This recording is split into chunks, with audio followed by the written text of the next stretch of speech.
उपवासाला साबुदाणा वडे, थालीपीठ, खिचडी, तिखट भगर खाऊन कंटाळा आला असेल आणि काहीतरी गोड खावेसे वाटत असेल तर ही खीर तुम्ही नक्की बनवून बघा.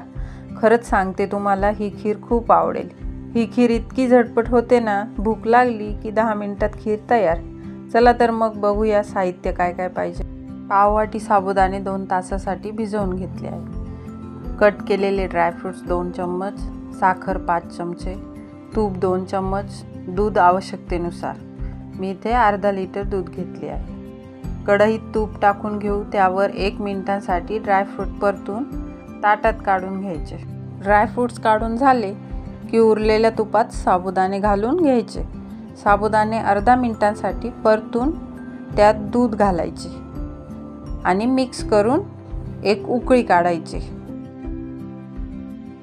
दुधाला एक उकळी आली की त्याच्यामध्ये साखर टाकून घ्यायची आणि ड्रायफ्रूट्स मिक्स करून घ्यायचे आणि असेच 10 मिनिटांसाठी उकळत ठेवून द्यायचे. आणि हो, मध्ये मध्ये हलवत राहायचे. जसे जसे ही खीर शिजत जाते त्यातील दूध आटते तशी तशी खिरीला बासुंदीसारखे टेक्स्चर यायला सुरुवात होते. खाताना शिजलेला मऊसर साबुदाणा आणि घट्ट झालेल्या दुधाची चव काही न्यारीच लागते.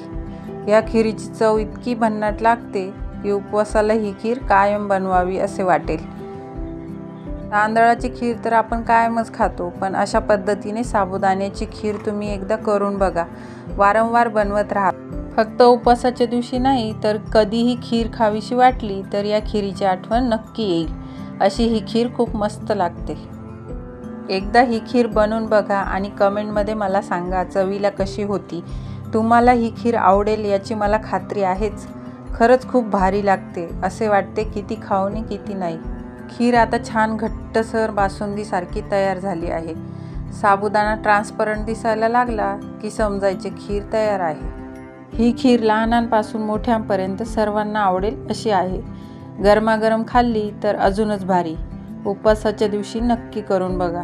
अशाच नवनवीन रेसिपी बघण्यासाठी चॅनलला सबस्क्राईब केले नसेल तर लवकर करून द्या, म्हणजे अशा छान छान रेसिपी तुमच्यापर्यंत पोहोचतील. धन्यवाद.